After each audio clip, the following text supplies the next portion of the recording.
ഞങ്ങളെ മതപരിവർത്തന ലോബി എന്ന ഒരു ചാപ്പകുത്തി കൃത്യമായി കയ്യേറ്റം ചെയ്യുന്ന സ്ഥിതിയുണ്ടായി, ആക്രമിക്കുന്ന സ്ഥിതിയുണ്ടായി. അത് ഒറ്റപ്പെട്ടതായിരുന്നില്ല.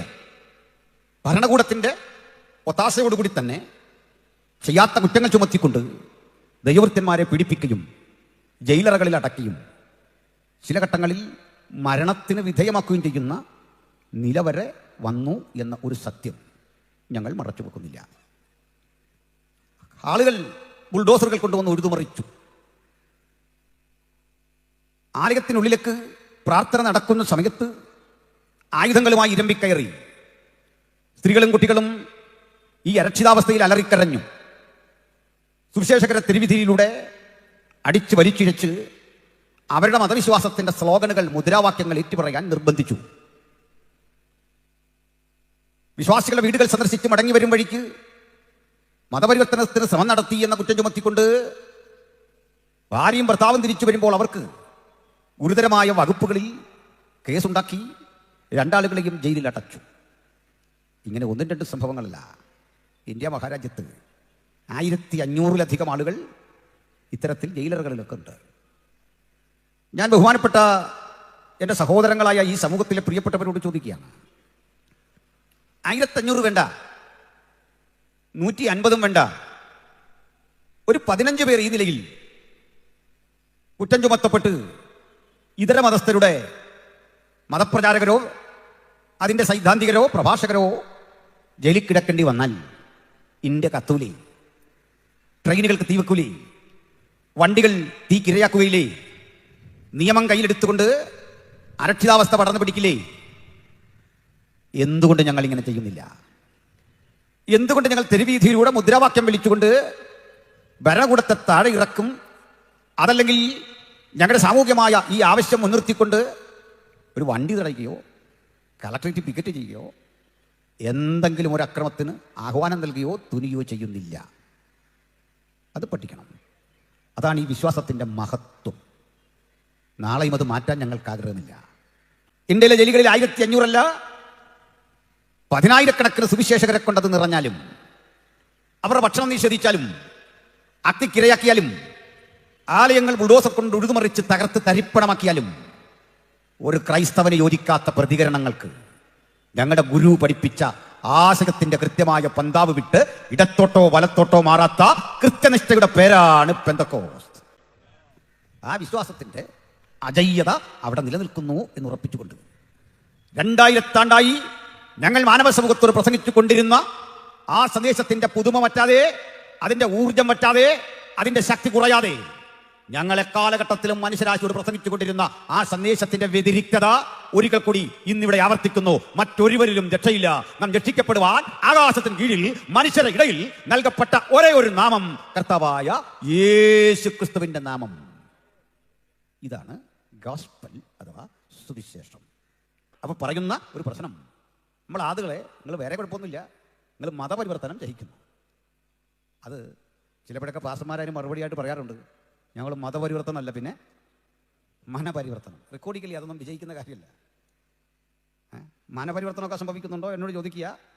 സർക്കാരിൻ്റെ മുമ്പിലോ സമൂഹത്തിൻ്റെ മുമ്പിലോ നിങ്ങൾ മതപരിവർത്തനം ചെയ്യുന്നുണ്ടോ വെച്ചാൽ അതൊരു സത്യമുണ്ട്. ലീഗലി അതിന് നിയമതടസ്സം ഇല്ലാത്തൊരു രാജ്യമായത്. അതാണ് എൻ്റെ കാരണം.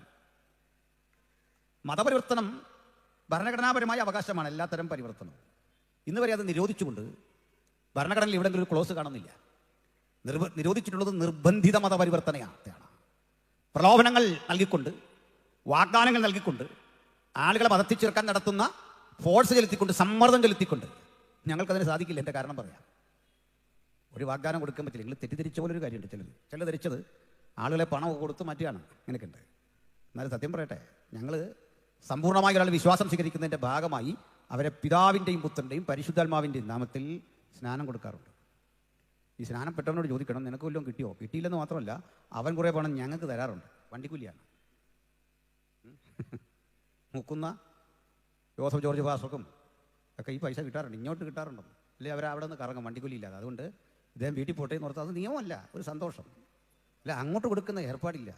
അങ്ങനെ കൊടുക്കാൻ എന്താ ഇവിടെ ഉള്ളത്? അങ്ങനെയൊന്നുമില്ല. അങ്ങനെ ഫണ്ട് ഞങ്ങൾ കൈകാര്യം ചെയ്യുമെങ്കിൽ ഭരണകൂടം അറിയാതെ കൊണ്ടുവരാൻ പറ്റുമോ? ഭരണകൂടം അറിയാതെ നിയമാനുസൃതമല്ലാതെ ഒരു ചിലവും ചെയ്യാൻ ഞങ്ങൾക്കാവില്ല. കൃത്യം ഓഡിറ്റിംഗ് ഉള്ളൊരു സമൂഹം ഇത്. കൃത്യം ഓഡിറ്റിംഗ് അങ്ങനെ പ്രവർത്തിക്കുന്നു. അല്ലെങ്കിൽ ഞങ്ങളുടെ പ്രവർത്തനങ്ങളോട് താല്പര്യമില്ലാത്ത ഭരണകൂടങ്ങൾ കണ്ടുപിടിച്ച് പറയട്ടെ, ഏത് ചാനൽ വഴിയാണ് ഞങ്ങൾ മൊബൈലൈസ് ചെയ്യുന്നത്, ഏത് വഴിയിലാണ് ഇതൊക്കെ ചെയ്യുന്നത്. അങ്ങനെയല്ല സഹോദര, ഞങ്ങൾക്കൊരു പ്രവർത്തന രീതിയുണ്ട്. ആ പ്രവർത്തന രീതി പറയാം. ഒരുവൻ വിശ്വാസം സ്വീകരിച്ചു വന്നാൽ പിറ്റേന്ന് രാവിലെ അവനെ പിടിച്ചു മുക്കുന്ന ഏർപ്പാടില്ല. അടുത്ത മാസം മുക്കില്ല. ഇത് കഴിഞ്ഞ് ഞാനൊരു ആഹ്വാനം തരും. നിങ്ങളിൽ യേശുവിനെ സ്വീകരിക്കാൻ ആർക്ക് മനസ്സുണ്ട്? വിളിക്കുന്നവരൊക്കെ സ്വീകരിച്ചവരാ. ഈ ഞങ്ങളുടെ ജോലി ആയതുകൊണ്ട് ചോദിക്കും. ഒരാൾ പ്രതികരിച്ചു വന്നാൽ നാളെ രാവിലെ അവനെ മുക്കിപ്പൊക്കുന്ന പ്രശ്നമില്ല.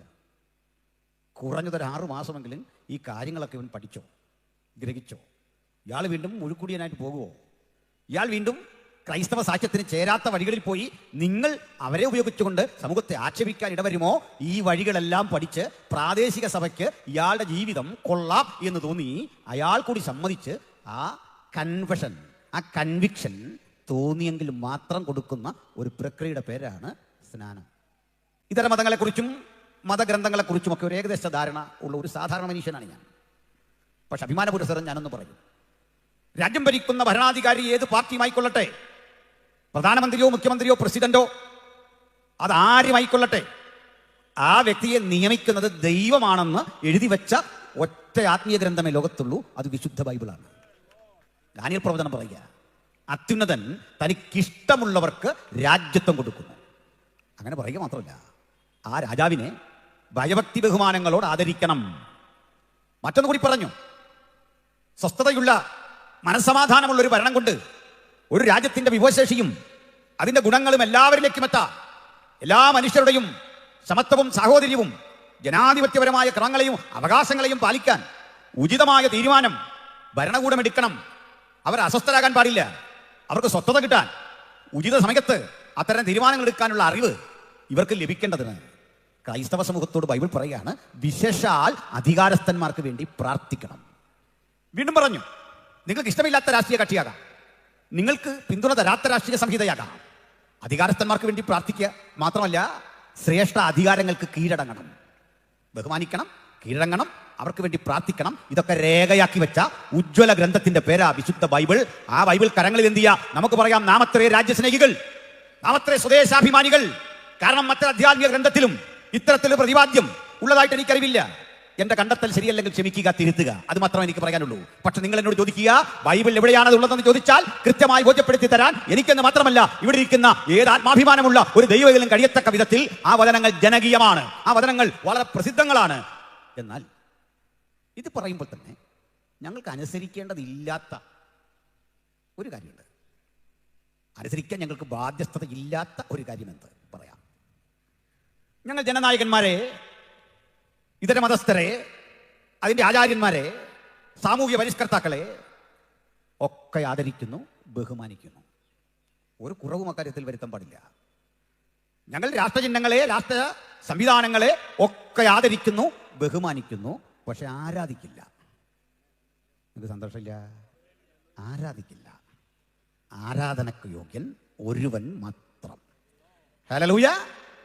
സൂര്യചന്ദ്രാദികളെ, സപ്തസാഗരത്തെ, മനോഹരമായ ഈ പ്രപഞ്ചത്തെ, നക്ഷത്രമണ്ഡലത്തെ, നാം കാണുന്നതും കാണാത്തതുമായ അനന്തവും അജ്ഞാതവും വിശാലവുമായ ഈ പ്രപഞ്ചത്തെ, ഇതിന്റെ സൗന്ദര്യത്തെ കണ്ടുകൊണ്ട് ബൈബിൾ ഒരു കവി പാടുക, ആകാശം ദൈവത്തിന്റെ മഹത്വത്തെ വർണ്ണിക്കുന്നു, ആകാശവിധാനം അവന്റെ കൈവേലയെ പ്രസിദ്ധമാക്കുന്നു. ഇതെല്ലാം ഭംഗിയുള്ളത്, മനോഹരം. പക്ഷെ ഞങ്ങൾ ഇവയെ ഒന്നും ആരാധിക്കില്ല. ഇവയെ സൃഷ്ടിച്ച ആത്യന്തികനായ സർവേശ്വരനായ സകലത്തിന്റെ നിയന്ത്രിതാവായ ആ ആത്യന്തിക ദൈവത്തെ, പരമപ്രധാനിയെ, ഉണ്ടാകട്ടെ എന്ന ഉച്ചാരണ ശബ്ദം കൊണ്ട് ഇതിനെല്ലാം ഉളവാക്കിയ ആ ദൈവപിതാവിന്റെ മുമ്പിൽ മാത്രമേ ആരാധനയ്ക്കായി മുഴങ്കാൽ മടക്കൂ. ആ നിശ്ചയദാർഢ്യത്തിന് കോംപ്രമൈസ് ഇല്ല. മറിച്ച് ചെയ്യുന്നവരോട് വിരോധവുമില്ല, ആരോടുമില്ല. കാരണം ബൈബിൾ അത് എഴുതിയിട്ടുണ്ട്, നമുക്ക് മനുഷ്യരാരും ശത്രുക്കളല്ലെന്ന്. തിരിച്ച് അവർക്ക് ശത്രുവായി കാണാം, പക്ഷെ നമുക്ക് കാണാൻ പാടില്ലെന്ന് മാത്രമല്ല, നമുക്ക് യുദ്ധമുണ്ട്. അത് ജഡരക്തങ്ങളോടല്ല, അദൃശ്യ ശക്തികളോട്, തിന്മയോട്, ഇരുട്ടിനോട് നിരന്തര പോരാട്ടം. ആ പോരാട്ടത്തിന്റെ പരിണിത ഫലമായിട്ടാണ് ഇരുട്ടിന്റെ ശക്തികളെ ചെറുത്തു തോൽപ്പിച്ച് ഒരു ജനത രൂപപ്പെട്ടത്. ആ ജനതയ്ക്ക് പരിമിതികളേറെയുണ്ട്. കാരണം ഇവിടെ കൂടുന്നതും മനുഷ്യരാണ്, ദിവ്യന്മാരല്ല, മാലാകമാരല്ല. ആ കുറവുകളൊരു സത്യമാണെങ്കിലും ആലയങ്ങൾ ബുൾഡോസർ കൊണ്ട് ഉഴുതുമറിച്ച് തകർത്ത് തരിപ്പണമാക്കിയാലും ഞങ്ങൾക്ക് ആരോടും പരിഭവമില്ല, ഞങ്ങൾക്ക് ആരോടും പിണക്കമില്ല. ഒരു മതസ്ഥരോടും ഞങ്ങൾക്ക് വൈരാഗ്യമില്ല, ഒരു മനുഷ്യനോടും വൈരാഗ്യമില്ല. മറ്റൊന്നുകൂടി ആളുകൾ തെറ്റിദ്ധരിക്കേണ്ട, ഇന്ത്യ ഒരു ക്രിസ്തീയ രാജ്യമായി മാറണം എന്നൊരു അജണ്ടയും ഞങ്ങൾക്കില്ല. ഇന്ത്യ എന്നല്ല, ലോകത്തിൽ ഒരു രാജ്യവും ക്രിസ്തീയ രാജ്യമാക്കണം എന്നൊരു അജണ്ടയില്ല. കാരണം ഞങ്ങളുടെ നാഥൻ പഠിപ്പിച്ചത് എൻ്റെ രാജ്യം ഐഹികമല്ല. ഞങ്ങളുടെ ഗുരു പഠിപ്പിച്ച ആശയത്തിന്റെ കൃത്യമായ പന്താവ് വിട്ട് ഇടത്തോട്ടോ വലത്തോട്ടോ മാറാത്ത കൃത്യനിഷ്ഠയുടെ പേരാണ് പെന്തക്കോസ്ത്. ചില ആൾ പറഞ്ഞിട്ട് യേശുദേവൻ ഇങ്ങനെ മതം മാറ്റാനെന്നും പറഞ്ഞിട്ടില്ല. കേരളക്കരയിൽ രേഖാമൂലമുള്ള ആദ്യത്തെ ഒരു മതപരിവർത്തനം നടന്നിട്ടുണ്ട് 1854 പത്തനംതിട്ട ജില്ലയിലെ മല്ലപ്പള്ളി എന്നൊരു സ്ഥലത്ത്. 1854 സെപ്റ്റംബർ മാസം 8-ാം തീയതി ഹോക്സ്വർത്ത് എന്നറിയപ്പെടുന്ന ഒരു സുവിശേഷകൻ നടന്നു പോകുക. അദ്ദേഹം പെന്തക്കോസ്തൽ ആംഗ്ലിക്കൻ ചർച്ചാണ്. പെന്തക്കോസ്ത് സഭകളെന്ന് കേരളത്തിലായി വരുന്നതേ ഉള്ളൂ. അദ്ദേഹം ഇങ്ങനെ പോകുന്ന വഴിക്ക് ഒരു കാഴ്ച കണ്ടു. തെയ്യത്താൻ എന്നറിയപ്പെടുന്ന ഒരു മനുഷ്യൻ, അദ്ദേഹത്തിന്റെ ശരിക്കുള്ള പേര് ദൈവത്താൻ എന്നാണ്. ഉച്ചരിക്കാനുള്ള വൈകല്യം കൊണ്ട് ആളുകൾ തെയ്യത്താൻ എന്ന് വിളിക്കും. രസാപകമായ കാര്യം, അന്ന് നമ്മൾ കേൾക്കുന്ന പല ആളുകൾക്ക് ഈ ഉച്ചാരണ വൈകല്യം ഉണ്ടായിരുന്നു. ഞാൻ അടുത്ത കാലത്താണ് കണ്ടത്. വേലുത്തമ്പി തളവയുടെ കുണ്ടറ വിളംബരത്തിൽ അതുമായി ബന്ധപ്പെട്ട ചർച്ചകളിൽ അദ്ദേഹം ഈസ്റ്റ് ഇന്ത്യ കമ്പനിയെ വിശേഷിപ്പിച്ചിരിക്കുന്നത് ഇംഗ്രിച്ച് കുമ്പഞ്ചി എന്നാണ്. ഇംഗ്ലീഷ് കമ്പനിന്ന് ഉച്ചാരണം വഴങ്ങാത്തതുകൊണ്ട് ഇംഗ്രിച്ച് കുമ്പഞ്ചി നമ്മുടെ നാട്ടിൽ വന്ന് ഇങ്ങനെയായിരുന്നു ഒരു കാലം. ഭാഷയ്ക്ക് വ്യാകരണം ഉണ്ടാക്കിയതാര്? നിഘണ്ടുക്കൾ ഉണ്ടാക്കിയതാര്? ഇതൊക്കെ ഇവിടെ പറയാനുള്ള ആർജവം ഞങ്ങൾക്കുണ്ട്, അഭിമാന പുരസരം. ഞാനതിലേക്ക് കിടക്കുന്നില്ല. ബഹുമാനിയെ പറയട്ടെ, ഈ ഹോക്സ്വർത്ത് നടന്നു പോകുമ്പോൾ തെയ്യത്താൻ എന്ന മനുഷ്യൻ ഒരു വയലിൽ കിടന്ന് പണിയെടുക്കുക. അദ്ദേഹത്തിന്റെ തോളിൽ ഒരു മുഖമുണ്ട്. തോട്ടപ്പുറത്ത് ഒരു കാളയാണ്. ഈ കാളയെയും മനുഷ്യനെയും ഒരുമിച്ച് ഉഴുതുകൊണ്ടുപോകുന്ന കാഴ്ച കണ്ട് തെയ്യത്താൻ ആകാംക്ഷയോടെ ഇങ്ങനെ നോക്കി നിൽക്കുക കരയ്ക്ക്. അല്പനിമിഷങ്ങൾ നോക്കി. ഇയാൾ അല്പം കഴിഞ്ഞ് കരയ്ക്ക് വന്നു. ആ പാടവരമ്പത്ത് വട്ടയില നിരത്തിയിട്ടിട്ട് ഒരു കുഴിയെടുത്തിട്ട് കുഴിയിൽ വട്ടയില വെച്ചിട്ട് അതിനുള്ളിലേക്ക് ചൂട് കഞ്ഞിയും ഏതാണ്ട് ചമ്മന്തിയും കറികളും ഒക്കെ കൊടുത്തു. അത് പ്ലാവല കൊട്ടി ഒരു സ്പൂണ് പോലും ഉണ്ടാക്കി കുടിച്ചുകൊണ്ട് 2 മിനിറ്റ് വിശ്രമത്തിന് ശേഷം വീണ്ടും വയലിലിറങ്ങിയ ദേഹമാസകലം ചെളി ഹോക്സ്വർത്ത് അടുത്തു വന്ന് പരിചയപ്പെട്ടു. മലയാളം അറിയാം. ചോദിച്ച് നീ എന്താ ഇങ്ങനെ കാളക്കൊപ്പം പണിയെടുക്കുന്ന, നിനക്ക് എത്ര കൂലി കിട്ടും? മറുപടി, യജമാനേ കൂലി കിട്ടില്ല. കൂലി അടിയന് വേണ്ട, മക്കൾക്കുള്ള ഭക്ഷണം, അടിയനുള്ള ഭക്ഷണം. കാരണം എന്തെന്ന് അറിയണ്ടേ, ഞാൻ ഈ കന്നുകാലിയെ പോലെ എൻ്റെ യജമാനന്റെ അടിമയാണ്. 2 രൂപ വിലക്ക് ചങ്ങനാശ്ശേരി ചന്തയിൽ നിന്ന് വാങ്ങിക്കൊണ്ടു വന്നതാ. ഞാൻ മരിച്ചാൽ എൻ്റെ മക്കളെ ഏറ്റെടുക്കണം. വീട്ടിൽ ജനിച്ച ദാസന്മാരും എനിക്കുണ്ടായിരുന്നുവെന്ന് സോളമന്റെ പ്രഖ്യാപനം പോലെയാ. എന്ത് വില കൊടുത്താണ് വാങ്ങിയത്? രസാപകമായ കാര്യം കാണണ്ടേ. കോട്ടയം ജില്ലയിലെ തിരുനക്കര മൈതാനം അടിമച്ചന്തയായിരുന്നു. ചങ്ങനാശ്ശേരി ചന്തയിൽ 2 രൂപയ്ക്കും 3 രൂപയ്ക്കും കിട്ടുന്ന അടിമയ്ക്ക് മല്ലപ്പള്ളി ചന്തയിൽ കിട്ടുന്ന 18 രൂപ വിലയായിരുന്നു. ആളുകളെ നടത്തി അത്രയും ദൂരം കൊണ്ടുവന്ന് 2 രൂപ നിരക്കിൽ വാങ്ങി വഴിപിരിഞ്ഞു പോകുന്ന മാമൂട് എന്ന സ്ഥലത്ത് നിന്ന് വാങ്ങി ആ സ്ഥലത്തേക്ക് മാറ്റിക്കൊണ്ടു പോകുമ്പോൾ ഇടനിലക്കാരൻ ബാക്കി പണമൊക്കെ കൈയാളി. ഇവിടേക്ക് എത്തുമ്പോൾ 17-18 രൂപയൊക്കെ കിട്ടും. ഇതിന്റെ യജമാനനെ കണ്ടിട്ട് ഹോക്സ്വർത്ത് ചോദിച്ചു, ഇവനെ ഇങ്ങനെ വിൽക്കുന്നോ? മറുപടി, ഇവനെ മാത്രമല്ല ഇവന്റെ വീട്ടുകാരെ മൊത്തം കൂടെ എടുത്തോളാൻ പറഞ്ഞു. ഞാൻ ചോദിക്കുന്ന പൈസ തരണം. പെർ ഹെഡ് 18 രൂപ വെച്ച് കൊടുത്ത് ഈ ആളുകളെ മുഴുവൻ വിമോചിപ്പിച്ചു. ക്രിസ്തീയ മാർഗത്തിൽ ചേർത്തില്ല. ഇനി മുതൽ നീ എൻ്റെ ഉടമസ്ഥയിൽപ്പെട്ട ആളാണല്ലോ. എനിക്കൊപ്പം അത് യാത്ര ചെയ്യണമെങ്കിൽ നിനക്ക് വൃത്തിയുള്ള വസ്ത്രം വേണം, ഞാൻ കഴിക്കുന്ന ആഹാരം കഴിക്കണം. കേട്ട് ദൈവത്തെക്കുറിച്ചുള്ള ഈ അറിവിനൊടുവിൽ ഇവന് യേശുവിനെ രക്ഷകനായി സ്വീകരിച്ചു. യേശുവിനെ രക്ഷകനായി സ്വീകരിച്ച മനുഷ്യനെ തൊട്ടടുത്തുള്ള മല്ലപ്പള്ളി ആറ്റിൽ സ്നാനപ്പെടുത്തുകയല്ല ചെയ്തത്, തിരുവല്ലയിലേക്ക് അയച്ചു. അവിടെയുള്ള സഭയുടെ കേന്ദ്രത്തിൽ അക്ഷരം പഠിപ്പിച്ചു. ആ സഭാകേന്ദ്രത്തോട് ചേർന്ന് പള്ളിക്കൂടമുണ്ട്, പള്ളിയിലുള്ള കൂട്ടം. അക്ഷരം പഠിപ്പിച്ചു, അറിവ് കൊടുത്തു. ബൈബിളും പാഠ്യപുസ്തകം ഉപയോഗിക്കാൻ അറിവ് കൊടുത്തു. ലണ്ടൻ CMSന്റെ ചർച്ച് മിഷൻ സൊസൈറ്റിയുടെ ലണ്ടനിൽ പ്രസിദ്ധം ചെയ്യുന്ന പ്രത്യേകതരം ഒരു ബുള്ളറ്റിനുണ്ട്. ആ ബുള്ളറ്റിനിൽ പ്രസിദ്ധം ചെയ്തു വരുന്ന 75 ചോദ്യങ്ങളുണ്ട്. ആരാണ് ദൈവം? ആരാണ് യേശുക്രിസ്തു? എന്താണ് ത്രിയേകത്വം? എന്താണ് ബൈബിൾ? 75 ചോദ്യങ്ങൾക്കും കൃത്യം ഉത്തരം പറയാൻ 1 വർഷം കൊണ്ട് പഠിച്ചു തെയ്യത്താൻ. കൃത്യമായി മനസ്സിലാക്കി. അദ്ദേഹം മാത്രമല്ല, തന്റെ കുലത്തിൽപ്പെട്ട 8 ആളുകൾ ഒരുമിച്ച് നിരന്നു നിന്നുകൊണ്ട് ഹോക്സ്വർത്ത് എന്നറിയപ്പെടുന്ന ആ സുവിശേഷകന്റെ കരങ്ങൾക്ക് കീഴിൽ പിതാവിന്റെയും പുത്രന്റെയും പരിശുദ്ധാത്മാവിന്റെയും നാമത്തിൽ സ്നാനമേറ്റപ്പോൾ കേരള ചരിത്രത്തിൽ രേഖാമൂലം ആദ്യം ഈ യേശുവിനെ സ്വീകരിക്കുന്ന കുടുംബമായി അത് മാറി. ഇന്ന് ആ മേഖലയിലേക്ക് നിങ്ങൾ ചെന്നാൽ ആയിരക്കണക്കിന് ആളുകൾ ഈ വിശുദ്ധ തിരുവെടുത്ത് ബന്ധിക്കൊണ്ട് യേശുവിന് വേണ്ടി സുധീരം നിൽക്കുന്ന കാഴ്ച കാണാം. എന്തുകൊണ്ട്? ഈ പണിയെടുക്കുന്ന മനുഷ്യനോട് കാരുണ്യം കാട്ടാൻ, കന്നുകാലിക്ക് സമാനമായി അവനെ വിച്ചരിക്കുന്ന അനുഭവങ്ങൾ കണ്ടിട്ട് അവൻ മനുഷ്യനാണെന്ന് പറയാൻ ഇവിടെ ആരും തയ്യാറാകാതിരുന്നപ്പോൾ അതിന് വിപരീത ദിശയിൽ നിന്നുകൊണ്ട് ഇവൻ മനുഷ്യനാണെന്നും അവന്റെ ഉള്ളിൽ ജ്വലിക്കുന്ന ഒരു ആത്മാവുണ്ടെന്നും ഉള്ള തിരിച്ചറിവ് കിട്ടിയതിന്റെ പ്രധാനപ്പെട്ട കാരണം അയാൾ സായിപ്പായതുകൊണ്ടല്ല, മറിച്ച് അയാൾ സ്വീകരിച്ച യേശുവിന്റെ ചൈതന്യം ഇതൊരു സഹോദരനായി കാണാൻ പ്രേരിപ്പിച്ചെങ്കിൽ ഞങ്ങൾ ഇന്ത്യ മഹാരാജ്യത്ത്, നോർത്ത് ഇന്ത്യയിൽ, ഛത്തീസ്ഗഡിൽ, ഉത്തരാഞ്ചലിൽ, ഞങ്ങൾ പോകുന്ന ഇടങ്ങളിൽ, ബീഹാറിൽ, രാജസ്ഥാനിൽ ഈ സുവിശേഷത്തിന്റെ ഇതേ തനിമയിൽ, ഇതേ ശക്തിയിലാണ് പ്രസംഗിക്കുന്നത്. അതിനപ്പുറത്ത് അതിന് മാനങ്ങളില്ല എന്ന് ഞങ്ങൾ മതേതര ഇന്ത്യയോട് വിനയാനിതരായി ഉറപ്പിച്ചുകൊണ്ട് ഞങ്ങൾ അറിഞ്ഞ ആ സുവിശേഷ ചൈതന്യം വീണ്ടും ആവർത്തിക്കുന്നു. മറ്റൊരുവരും രക്ഷയില്ല. നാം രക്ഷിക്കപ്പെടാൻ ആകാശത്തിന് കീഴിൽ മനുഷ്യരുടെ ഇടയിൽ നൽകപ്പെട്ട ഏക സത്യനാമം കർത്താവായ യേശു ക്രിസ്തുവിന്റെ നാമം. പ്രിയമുള്ളവരെ, ഇങ്ങനെ സുവിശേഷം പറയാൻ ഞങ്ങൾ തയ്യാറെടുക്കുമ്പോൾ ഞങ്ങളുടെ സമാന്തര സഭകൾ പറയാറുണ്ട്, ഇങ്ങനെ ആളുകളെ മതം മാറ്റുന്ന ഒന്നും ഞങ്ങളല്ല പെന്തുകോസുകാരാ. കള്ളമല്ലെന്നേ, ഉള്ളതാണ് പറയുന്നത്. അവരുടെ കുറ്റമല്ല. അവർ ഈ മത്തായിയുടെ സുവിശേഷം 28:19 പഠിച്ചിട്ടില്ല. അടുത്ത കാലത്ത് ബൈബിളൊക്കെ പഠിച്ച് തുടങ്ങിയിട്ടുണ്ട്. ഇവിടെ അല്ല, തുടങ്ങേണ്ടടുത്ത് തുടങ്ങിയിട്ടുണ്ട്. അത് വേറെ കാര്യം. കേരളം വരെ അത് വന്നിട്ടില്ല, വരും, താമസം. പിന്നെ നിങ്ങളുടെ പക്കം ഞങ്ങളൊരു ലഘുലേഖ തരും. ചിലത് വാങ്ങും, വായിക്കും. ചിലത് വേണ്ടെന്ന് പറയും, ചിലത് വലിച്ചു കീറും, ചില തല്ലി ഓടിക്കും. ഞങ്ങളിതൊക്കെ സഹിച്ചു. ഇങ്ങനെ എന്തുകൊണ്ട് ഇത് പ്രചരിപ്പിക്കുന്നു എന്ന് നിങ്ങൾ ധരിച്ചിട്ടുണ്ടോ? ഇത്രയൊക്കെ ചെയ്തിട്ടും എന്തുകൊണ്ട് ഞങ്ങൾ വളരുന്നു? ഞങ്ങളൊരു കണക്കെടുത്തു ഈ ജില്ലയെ പറ്റി. ഒരു കാലഘട്ടത്തിൽ ഈ ജില്ല ഒരു ഊഷര മരുഭൂമി പോലെ, പ്രകൃതിപരമായിട്ടല്ല, ഇവിടെ വരൾച്ചക്കൊണ്ട്, അതല്ല ഞാൻ ഉദ്ദേശിച്ചത്. വിശ്വാസ സമൂഹത്തിൻ്റെ പ്രവർത്തനങ്ങൾക്ക് വേണ്ടത്ര ആഴമില്ലാത്തൊരു സ്ഥലമായി വ്യാഖ്യാനിക്കപ്പെട്ടു. പാലക്കാട് മട്ടപ്പാടിയും വടക്കാഞ്ചേരിയും പരിസര പ്രദേശങ്ങളുമൊക്കെ സുവിശേഷ വിഹിത സഭകളുടെ ശക്തി എന്തെന്ന് വിലയിരുത്തപ്പെടാതെ പോയൊരു ഘട്ടത്തിൽ നിന്ന് ഇന്ന് താകെ മാറിയിരിക്കുന്നു. ഞാൻ മനസ്സിലാക്കുന്നിടത്തോളം ഈ ജില്ലയിലെ ഏറ്റവും പ്രബലമായ ക്രിസ്തീയ സമൂഹം അത് പെന്തക്കോസ്ത് സഭകൾ തന്നെയാണ്. അംഗസംഖ്യ കൊണ്ട് മാത്രമല്ല, ലൈവായി ക്രിസ്തു സാക്ഷ്യത്തിന്റെ തനിമ നിലനിർത്തുന്ന ഒരു സമൂഹം. ആ സമൂഹം അതിൻ്റെ പ്രവർത്തനങ്ങൾ അസംബ്ലീസ് ഓഫ് ഗോഡ് എന്നും IPC എന്നും ഷാരോൺ എന്നും ചർച്ച് ഓഫ് ഗോഡ് എന്നും വ്യത്യസ്തമായ പേരുകളിൽ ആ സുവിശേഷത്തിന്റെ സാക്ഷ്യം വഹിക്കുമ്പോൾ ഇന്നിവിടെ വന്നിരിക്കുന്നവർ ഏതെങ്കിലും അത്തരത്തിലൊരു ലെവലിന്റെ കീഴിലല്ല. മറിച്ച് അതൊക്കെ സാങ്കേതികമായി നിലനിൽക്കുമ്പോൾ തന്നെ, ആ പ്രവർത്തനങ്ങളോട് കൂറ് പ്രഖ്യാപിക്കുമ്പോൾ തന്നെ കർത്താവായ യേശു ക്രിസ്തു എന്ന രക്ഷകൻ മനുഷ്യരാശിയുടെ പാപത്തിന്റെ പരിണിത ഫലമായി ഒഴുക്കിയ പുണ്യാക രക്തത്താൽ വീണ്ടെടുക്കപ്പെട്ട ജൈവപരമായ ഒരു ബന്ധത്തിന്റെ ഇഴുകിച്ചേരലാണ് നമ്മുടെ ഐക്യത. അതുകൊണ്ട് ഇങ്ങനെയുള്ള കൂട്ടായ്മകളിൽ ഞാൻ നിരന്തരം പ്രസംഗിച്ചും ആ സാക്ഷ്യം ജനങ്ങളിലേക്ക് എത്തിച്ചും വരുന്ന ഒരു സ്ഥിതിയുണ്ട്. ഒരു 30 വർഷം മുമ്പ് പെന്തക്കോസ്തുകാർ എന്നറിയപ്പെട്ടാൽ അവരെ വിവാഹ വീടുകളിൽ ക്ഷണിക്കാത്ത സ്ഥിതിവിശേഷമുണ്ടായിരുന്നു. ആരാണ് ക്ഷണിക്കാതിരുന്നെന്ന് അറിയണ്ടേ? നാം പുറപ്പെട്ടു പോന്ന നമ്മുടെ പൂർവിക സമൂഹത്തിൽപ്പെട്ട ആളുകൾ, അന്ന് നിലനിന്നിരുന്ന ക്രിസ്തീയ സഭകൾ പോലും പെന്തക്കോസ്ത് സഭകളിൽ ഒരാൾ ആ വിശ്വാസം സ്വീകരിച്ചു പോയാൽ ബഹിഷ്കരിക്കുന്ന പതിവുണ്ടായിരുന്നു. വിവാഹ വീടുകളിൽ ക്ഷണിക്കാറില്ല. ബന്ധുക്കളായിരുന്ന ആളുകൾ പോലും പരിഭവത്തോടെ ഏതോ പരാജയം സംഭവിച്ച മനുഷ്യരെ പോലെ ഇവരെ അടുപ്പിക്കാൻ പാടില്ല എന്ന് തോന്നുന്ന ഒരു അസ്പർശ്യത മുൻനിർത്തിക്കൊണ്ട് ഇടപെടുന്ന സാഹചര്യം സംജാതമായി. അത് കേരളത്തിൽ മാത്രമായിരുന്നില്ല.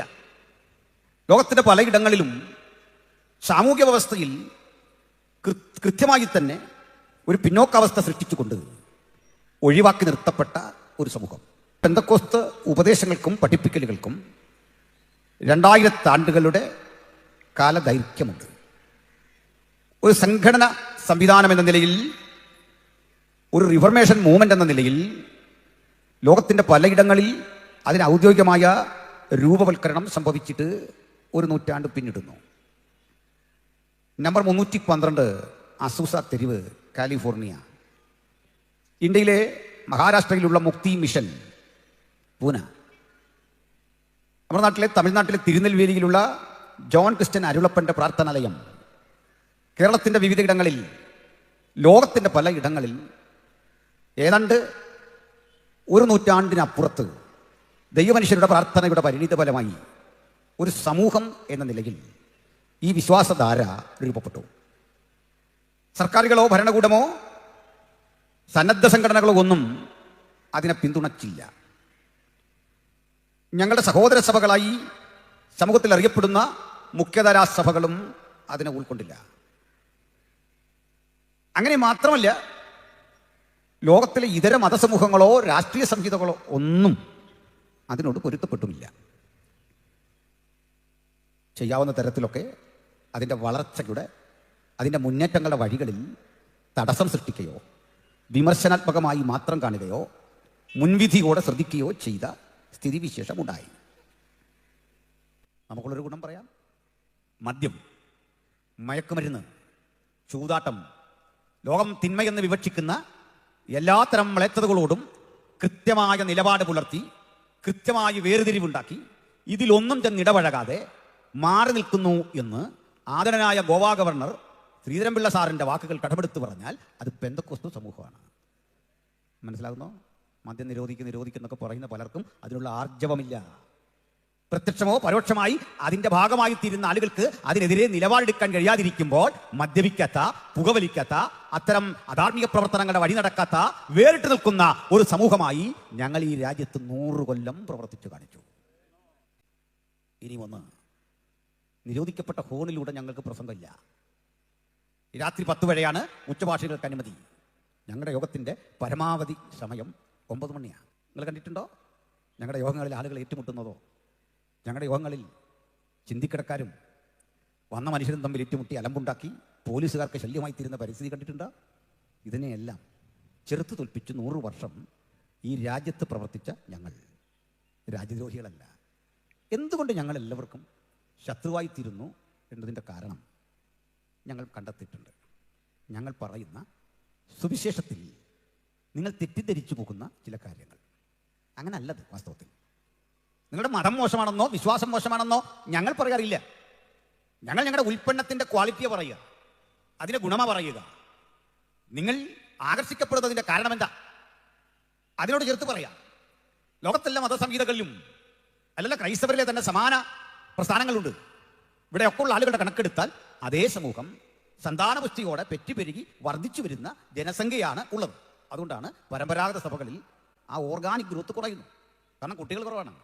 ഒരു വീട്ടിൽ 2 കുട്ടികളുള്ളൂ. ഒരാൾ അമേരിക്കയിലാണ്, ഒരാൾ UK അല്ലെങ്കിൽ ഗൾഫിലാണ്.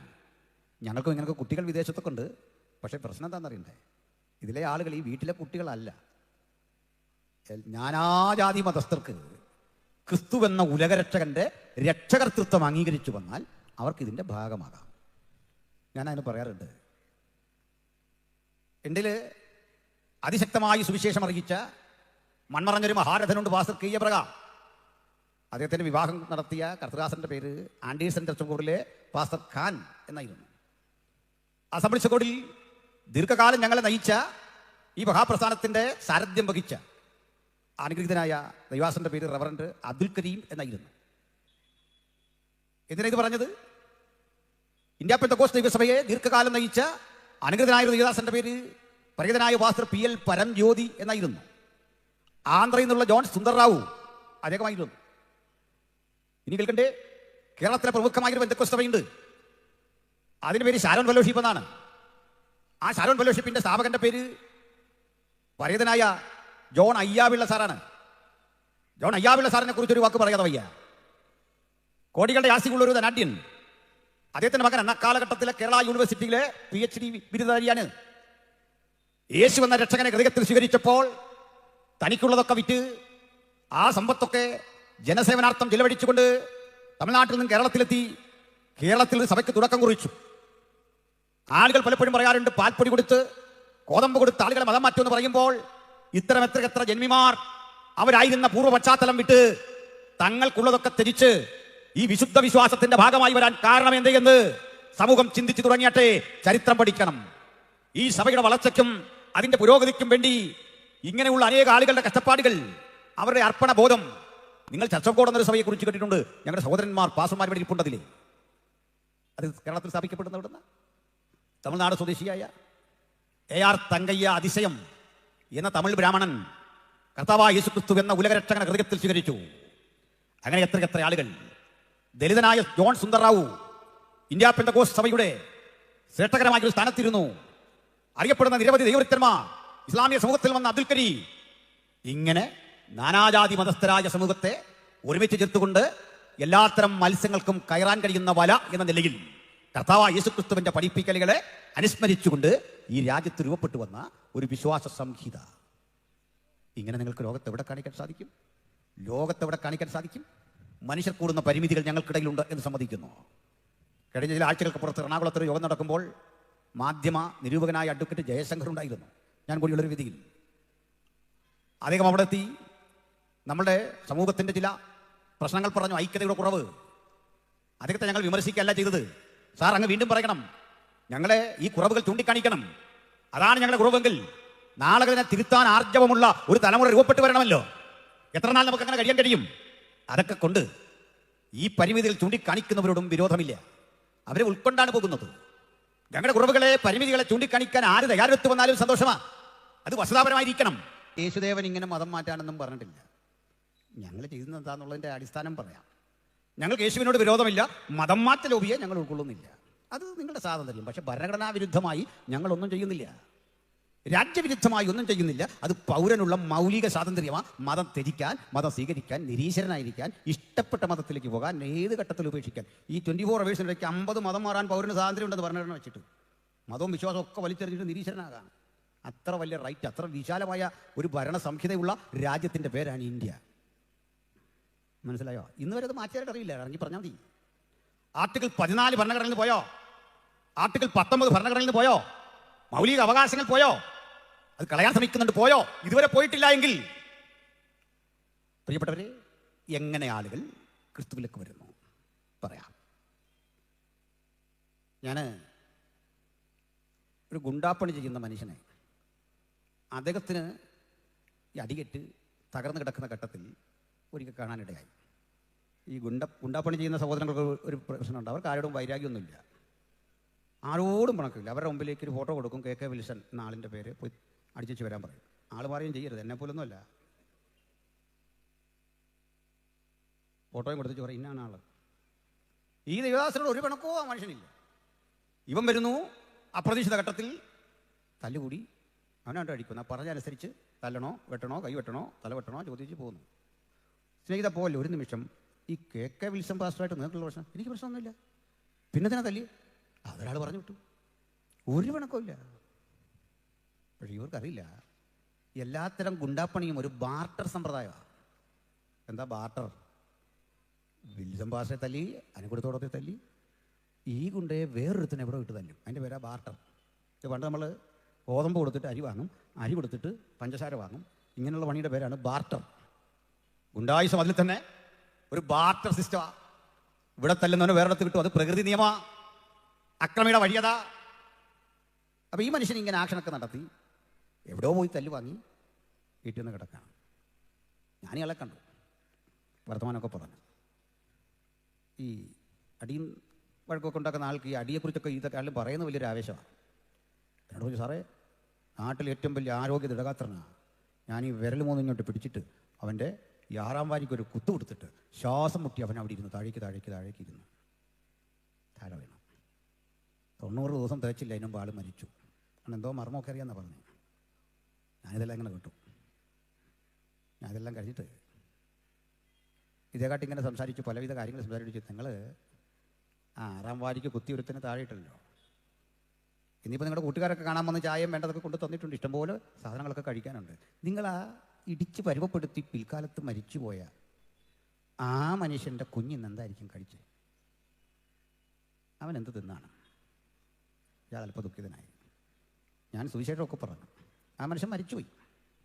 സുവിശേഷമൊക്കെ പറഞ്ഞ് അതേ എന്നോട് പറയുകയാണ്, പാസ്റ്റർ എനിക്കൊരു പ്രശ്നമുണ്ട്. ഇപ്പോൾ നടുവൊക്കെ തളർന്ന് കിടക്കുക ആശാനം. പ്രശ്നം എന്താണെന്നറിയണ്ടേ? ഒരു മനുഷ്യൻ്റെ അരികിലേക്ക് ഇങ്ങനെ ആക്രമിക്കാൻ അടുത്ത് ചെന്ന് ആയുധം കയ്യിലെന്തി വെട്ടാൻ തുടങ്ങുമ്പോഴേക്ക് ഈ മനുഷ്യനൊരു പാടവരമ്പത്ത് എടുത്ത് ചായിട്ട് ഇങ്ങനെ കൈകൂപ്പിട്ട് പറഞ്ഞു, കൊല്ലല്ലേ, കുഞ്ഞുണ്ട്, അമ്മയുണ്ട്, അപ്പനുണ്ട്, കൊല്ലല്ലേ. ഒന്നും നോക്കിയില്ല, അവനെ വെട്ടി താഴ്ത്തി. അന്ന് മരിച്ചില്ല, ദിവസങ്ങൾ കഴിഞ്ഞ് മരിച്ചു. ഇന്ന് ഞാൻ കണ്ണടയ്ക്കുമ്പോൾ, ഉറങ്ങാൻ തുടങ്ങുമ്പോൾ കണ്ണടയ്ക്കുമ്പോഴേ ഈ ശബ്ദം കാതിൽ കേൾക്കാം, കൊല്ലല്ലേ, ഉപദ്രവിക്കരുതേ, ഉറങ്ങാൻ വയ്യ. എങ്ങോട്ട് പോയാലും ഈ ശബ്ദമാ, അസഹനീയം. ഞാൻ എന്തിനായി പറഞ്ഞെന്നറിയണ്ടേ? ഇത്തരം മനുഷ്യരെ കൊല്ലാനും ആക്രമിക്കാനും പ്രചോദനം നടത്തി കൊടുത്തു വിടുമ്പോൾ പിന്നിൽ നിൽക്കുന്ന ആളുകളുടെ ബലം കണ്ടോ, രാഷ്ട്രീയ ശക്തികളുടെ ബലം കണ്ടോ, സ്വന്തം ആരോഗ്യത്തിൽ വിശ്വസിച്ചോ ഇറങ്ങി പുറപ്പെടും. പക്ഷേ താങ്കൾ തനിച്ചാകുന്നൊരു ദിവസം വരും, ഒറ്റപ്പെട്ടു പോകുന്നൊരു സമയം. ഇവിടെ അടുത്തൊരു കോട്ടയുണ്ടല്ലോ, സുൽത്താൻ്റെ കോട്ട. അതുപോലെ കണ്ണൂർ കോട്ട എന്ന് പറഞ്ഞിട്ടുണ്ട്. ഞാൻ ഈ കണ്ണൂർ കോട്ട കാണാൻ പോയി. കണ്ണൂർ കോട്ട എന്ന പേരിൽ കടമ്മനിട്ടൊരു കവിതയുണ്ട്, അത് ഓർത്തു ആ സമയം. അപ്പോൾ ആ കവിതയിൽ അതൊക്കെ ഈ കോട്ട വഴിയെല്ലാം സഞ്ചരിച്ച് കവി എഴുതുന്ന ചില പ്രയോഗങ്ങളുണ്ട്. ആ പ്രയോഗങ്ങളിൽ പ്രധാനം തുരുമ്പടിച്ചിരിക്കുന്ന പീരങ്കികൾ കണ്ടു, ചിതൽ നിന്ന അതിൻ്റെ കവാടങ്ങൾ കണ്ടു. ഈ പോകുന്ന വഴിക്ക് തുരുമ്പടിച്ചിരിക്കുന്ന ഈ പീരങ്കികൾ, പണിയായുധങ്ങൾ ഏറ്റുമുട്ടാൻ വേണ്ടി വെച്ചിരിക്കുന്ന വാളുകൾ, ഇവയേക്കാളെല്ലാം സുൽത്താന് വിശ്വാസം ഈ കോട്ടയ്ക്കൊരു കിളിവാതിലുണ്ട്, അതിലായിരുന്നു. കാരണം ഈ ആയുധം ഒന്നും രക്ഷിക്കില്ല, കിളിവാതിൽ വഴി രക്ഷപ്പെടാൻ ഒരു തുരങ്കം അതുവഴി ഉണ്ടാക്കിയിരുന്നു. ഇതാണ് ആ കവിതയുടെ ഉള്ളടക്കം. മറ്റൊരു രസകരമായ കാര്യമുണ്ട്. കവി ഇത് കണ്ട് കണ്ട് കണ്ട് ഇങ്ങനെ പോവാം. നേരം പോയി, ഇവിടെയൊക്കെ ടൈം ഉണ്ടല്ലോ, അവിടെ കാവൽക്കാരും ഉണ്ട്, അവർക്കും പോകണ്ടേ. കവിയോട് പറഞ്ഞു, സാർ സമയം പോയി, ഇല്ല എനിക്ക് അല്പം കൂടെ കാണണം, പെട്ടെന്നാട്ടെ. കണ്ടൊരു 3 റൗണ്ട് ഈ സെക്യൂരിറ്റി വന്നിട്ട് പറഞ്ഞു, സാർ സമയമായി, സാർ സമയമായി. ഇത്രയും പറഞ്ഞപ്പോൾ കവി തിരിച്ചയാളുടെ മുഖത്തേക്ക് നോക്കിയിട്ട് പറഞ്ഞു, ഒരു ദിവസം ഒരുവൻ വന്ന് നിന്നോടും പറയും സമയമായി. എന്താ മനസ്സിലായി? ജീവിതത്തിൻ്റെ ഈ നിരർത്ഥകതയില്ല. ഒരു ദിവസം ഒരുവൻ വന്ന് നമ്മോടും പറയും സമയമായി. ഇങ്ങനെയുള്ള മനുഷ്യജീവിതത്തിൻ്റെ നിരർത്ഥകത, അതിൻ്റെ ചഞ്ചലാവസ്ഥ, അസ്ഥിരത ചൂണ്ടിക്കാട്ടി ഞങ്ങൾ പറയും, ഇഹലോകം കൊണ്ട് തീരുന്നതല്ല മനുഷ്യജീവിതം. അതിനപ്പുറത്തതിനൊരർത്ഥമുണ്ട്, അതിനപ്പുറത്തതിനൊരു നിത്യതയുണ്ട്. അതുകൊണ്ട് ഒരു മനുഷ്യൻ ശരീരത്തിൽ ജീവനോടിരിക്കെ ചെയ്തതെന്ത്, അതിന് തക്കവണ്ണം പ്രതിഫലം പ്രാപിക്കേണ്ടതിന് നാം ഓരോരുത്തരും ക്രിസ്തുയേശുവിൻ്റെ ന്യായാസനത്തിൻ്റെ മുമ്പിൽ നിൽക്കണം. സുവിശേഷത്തെ വചനത്തിൻ്റെ ഈ വസ്തുതകൾ പ്രസംഗിച്ചും ബോധ്യപ്പെടുത്തിയും ആ വ്യക്തിയുടെ ആത്മാവിൻ്റെ വിലയും മൂല്യവുമൊക്കെ ഞങ്ങൾ കൃത്യമായി പ്രസംഗിച്ചും പഠിപ്പിച്ചും ആളുകളെ ക്രിസ്തുവിലേക്ക് ആകർഷിക്കും. ഇങ്ങനെയാണ് സുവിശേഷകർ ചെയ്യുന്നത്. ഇത് അതിൻ്റെ രീതി. അങ്ങനെയാണ് സഭകൾ രൂപപ്പെടുന്നത്. അടുത്ത് പ്രവർത്തിക്കുന്ന ഒരു ദൈവമുണ്ട്. ഈ ബോധ്യം ജനങ്ങളിലെത്തിക്കും. ഇടപെടുന്നൊരു ദൈവമുണ്ട്. ആ ദൈവം പ്രവർത്തിക്കുന്ന രീതികൾ അനുഭവിച്ചറിഞ്ഞവരെ കൂട്ടമാത്. അതുകൊണ്ടാണ് പ്രിയപ്പെട്ടവരെ, ഞങ്ങളുടെ ബലം, ഞങ്ങളുടെ ശക്തി, ഞങ്ങളുടെ ചൈതന്യം എന്ന് പറയുന്നത് ഈ ക്രിസ്തു വചനമാണ്. ഞാനതൊന്ന് പറഞ്ഞ് ബോധ്യപ്പെടുത്താം. ഒരു കാര്യങ്ങൾ കേട്ടുണ്ടോ? ലോകത്തെല്ലാ മതവും എല്ലാ വിശ്വാസ സംഹിതയും അതിലെ നന്മകൾ തന്നെയാണ് ആളുകൾ പറയുന്നത്. അത് മോശമാണെന്നും എനിക്ക് അഭിപ്രായമില്ല. പക്ഷെ ലോകത്തെവിടെങ്കിലും നിങ്ങൾ കേട്ടിട്ടുണ്ടോ ഒരു നേതാവിന് ഒരു സമൂഹത്തെ നടത്തിയ, അതിൻ്റെ മാർഗദർശിയെ അതിക്രൂരമായി ആക്രമിച്ചു കൊലപ്പെടുത്തിയ ഒരു സന്ദേശം വിളിച്ചു പറഞ്ഞിട്ട് ആളുകളെ കൂട്ടുന്നൊരു മാർഗം നിങ്ങൾ കണ്ടിട്ടുണ്ടോ? അത് ഞങ്ങൾ മാത്രമാണ്. മാത്രമല്ല, ഇപ്പോൾ ഇലക്ഷൻ കഴിഞ്ഞല്ലോ, ഈ സ്ഥാനാർത്ഥികളെല്ലാം നമ്മൾ പറഞ്ഞു തന്നെന്താ, ഞങ്ങൾ വോട്ട് ചെയ്താൽ, ഞങ്ങളുടെ കൂടെ കൂടിയാൽ ഇന്നതൊക്കെ ചെയ്തു തരുന്നേക്കാം. ഇല്ല പിന്നെ ഈ റോഡും ഈ വഴിയും ഈ സൗകര്യങ്ങളും ഈ എയർപോർട്ടും ഒക്കെ ഇവരൊക്കെ ഉണ്ടാക്കിയതാ, എല്ലാ പാർട്ടികളും ചേർന്നുണ്ടാക്കിയ. ഇല്ലെന്നൊന്നും അഭിപ്രായം നമുക്കില്ല. എല്ലാം നടക്കില്ലായിരിക്കാം, പക്ഷേ അവർ പരമാവധി എല്ലാവരും തന്നെ വാക്ക് പാലിക്കാൻ ശ്രമിക്കുന്നു. സത്യമാണ്. എന്നാൽ മറുവശമുണ്ട്. എൻ്റെ കൂടെ കൂടിയാൽ കുഞ്ഞുങ്ങളെ നിങ്ങൾക്ക് കഷ്ടമുണ്ട്, നിങ്ങൾക്ക് വേദനയുണ്ട്, നിങ്ങൾ ഒറ്റപ്പെട്ടു, നിങ്ങൾക്ക് നൊമ്പരമുണ്ട്, നിങ്ങളുടെ പ്രാണൻ നഷ്ടപ്പെടുമെന്ന് പറഞ്ഞ് അണികളെ ഒപ്പം നിർത്തിയ ഒറ്റ നേതാവേ ലോകത്തുള്ളൂ. അവിടുത്തെ പേരാണ് കർത്താവായ യേശു ക്രിസ്തു. അതുകൊണ്ട് ലോകമേ മനസ്സിലാക്കിക്കൊണ്ട്, എന്തെങ്കിലും കിട്ടാൻ വന്നവരല്ല ഞങ്ങൾ, ത്യജിക്കാൻ വന്നവരാ ഞങ്ങൾ. നിങ്ങളെ ഇതിലേക്ക് ക്ഷണിക്കുന്നത് ത്യജിക്കാനാണ്. ഒരുവൻ എന്നെ അനുഗമിപ്പാൻ ഇച്ഛിച്ചാൽ തന്റെ ക്രൂശെടുത്തുകൊണ്ട് തന്നെത്താൻ എന്നെ അനുഗമിക്കാൻ പറഞ്ഞ ഈ ഗുരുവിനെ ചൂണ്ടിക്കാട്ടി, ഇവിടെ വന്നാൽ നിങ്ങൾക്ക് ലഭിക്കുന്നത് കണ്ണീരും ആക്രമണങ്ങളും, വേണ്ടി വന്നാൽ ഒറ്റപ്പെടലുകളും അവഗണനയും മരണവുമാണെന്ന് ബോധ്യപ്പെടുത്തിയിട്ടും അചഞ്ചലതയോടെ ഈ വിശുദ്ധ ബൈബിൾ കൈകളെന്തിക്കൊണ്ട് നസ്രായനെ അനുധാവനം ചെയ്യുവാൻ നിയോഗം ലഭിച്ച സമൂഹത്തിന്റെ പേരാ പെന്തക്കോസ്ത്. ഞാനതിൻ്റെ ഉപസംഹാരത്തിലേക്ക് കിടക്കാം. പ്രിയപ്പെട്ടവരെ, തന്നെ അനുഗമിക്കുന്നവർക്ക് ഇത്തരത്തിൽ പ്രതിബന്ധമുണ്ട് എന്ന് പറഞ്ഞിട്ടും അണികൾ അണിമുറിയാതെ കൂടിയ അനുഗമിക്കാൻ കൊള്ളാവുന്ന ജേതാവിൻ്റെ പേരാണ് യേശു ക്രിസ്തു. ഇത് പറഞ്ഞാണ് നമ്മൾ ഇൻ്റർവെൽ എടുത്തത്. ബാക്കിലേക്ക് വരാം. എന്താ യേശു ക്രിസ്തുവിൽ ആകർഷണീയമായി ഉലകത്തിന് തോന്നിയത്?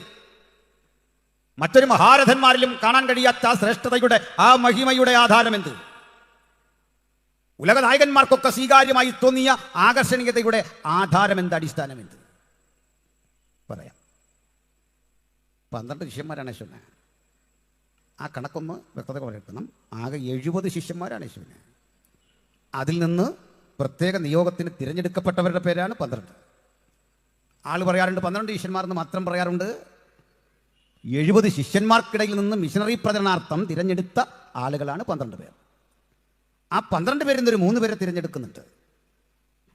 ഈ ആളുകളുടെ മൊത്തം കണക്കെടുത്താൽ ഇവരാരും ഉന്നത ബിരുദധാരികളോ പണ്ഡിതന്മാരോ അല്ല. ഇവർ സമ്പന്നരല്ല. വിദേശ കടൽക്കരയിൽ വലയും പടകും നന്നാക്കിയോ മത്സ്യബന്ധനത്തിലേർപ്പെട്ടോ ഉപജീവനം കഴിച്ചു പോന്ന നിരക്ഷര കുട്ടികൾ ഭൂരിപക്ഷം ചുങ്കം പിരിവുകാരും ആട്ടിടയന്മാരും തൊഴിലാളികളുമായി അതിസാധാരണ മനുഷ്യർ. യേശു എന്ന വ്യക്തിയും ഇഹലോകത്തിൽ പിറവി കൊണ്ടത് ഒരു അതിസാധാരണ കുടുംബത്തിൽ. അങ്ങനെയുള്ള യേശു ക്രിസ്തുവിന് അനുഗാമികൾ വർദ്ധിക്കാൻ കാരണം ആ പ്രസംഗത്തിന്റെ മനോഹാരിത മാത്രമായിരുന്നില്ല. അവിടുത്തെ അത്ഭുത പ്രവൃത്തികൾ, അടയാള പ്രവൃത്തികൾ, വീര്യപ്രവൃത്തികൾ ആളുകളെ ആകർഷിച്ചു. ആ യോഗത്തിൽ കൂടി വരുന്ന ആളുകളുടെ എണ്ണം 10,000-കണക്കിനായിരുന്നു. പാട്ടുകാരില്ലാത്ത, ഉച്ചഭാഷണിയില്ലാത്ത, ഫ്ലക്സ് വെച്ചിട്ടില്ലാത്ത ആ യോഗങ്ങളിൽ വന്ന് സംബന്ധിക്കുന്ന ആളുകൾ 10,000-കണക്കിന്. ഈ ആളുകളോട് പ്രസംഗിച്ചു. അവർ ആവശ്യകതകളിൽ ഇടപഴകി. അധികാരത്തിന്റെ ഗർവിനെതിരെ പോരാടി. ഹെരോദാവിനെതിരെ, മതപ്രമാണിമാർക്കെതിരെ, പൗരോഹിത്യത്തിന്റെ തെറ്റായ ആചാര ദുരാചാരങ്ങൾക്കെതിരെ വാക്കുകൊണ്ട് പടവരുതി ആയുധമെടുത്തില്ല. അതുവരെ കണ്ട എല്ലാത്തരം വിപ്ലവ വഴികളും വിട്ട് പോരാട്ടം നിലനിർത്തുമ്പോൾ തന്നെ ഒരു മനുഷ്യനും ശത്രുവല്ല എന്ന് പഠിപ്പിച്ചു. ശത്രുസ്ഥാനത്ത് നിന്നുകൊണ്ട് നിങ്ങളെ ഉപദ്രവിക്കുന്നവരോട് എങ്ങനെ പെരുമാറണമെന്ന് പഠിപ്പിച്ചു. ആയുധം കൊണ്ടുള്ള പ്രയോഗത്തിന്റെ അർത്ഥരാഹിത്യം പഠിപ്പിച്ചു. ചോരച്ചൊരിച്ചിലിന്റെ അപകടം പഠിപ്പിച്ചു. ആത്മാവിനെ പറ്റി പഠിപ്പിച്ചു. മനസാക്ഷിയെ പറ്റി പഠിപ്പിച്ചു. ദാരിദ്ര്യത്തെപ്പറ്റി, ദുഃഖത്തെപ്പറ്റി പഠിപ്പിച്ചു. അതിന്റെ ശക്തിയെപ്പറ്റി പഠിപ്പിച്ചു. പങ്കിടലിനെ പറ്റി പഠിപ്പിച്ചു. സ്നേഹിക്കേണ്ടതിനെ പറ്റി പഠിപ്പിച്ചു. മനുഷ്യത്വത്തെ പറ്റി പഠിപ്പിച്ചു. ഈ പഠിപ്പിക്കലിൽ ആകൃഷ്ടരായി നിരവധി പേർ വന്നു. എന്നാൽ ഒരു നിർണായക ഘട്ടം യേശുക്രിസ്തുവിന്റെ ജീവിതത്തിൽ ഉണ്ടാകുന്നു. അതെന്താ? യേശുവെന്ന ഉലകരക്ഷകന് തിരുവെഴുത്തിൽ രേഖപ്പെടുത്തി വെച്ചതിന് പ്രകാരമുള്ള മരണത്തിന്റെ സമയമെത്തി. പ്രിയപ്പെട്ടവരെ, മാന്യമായി ജീവിച്ചും ജനങ്ങളെ ഉപദേശിച്ചും പോകുന്ന ഒരു മനുഷ്യന് മരണം സംഭവിച്ചപ്പോൾ ആ മരണത്തോട് സഹതാപം തോന്നി യേശുവിനെ ദൈവമാക്കുകയല്ല ക്രൈസ്തവ സഭ നിർവഹിച്ചതെന്ന് മനസ്സിലാക്കിയിരിക്കണം.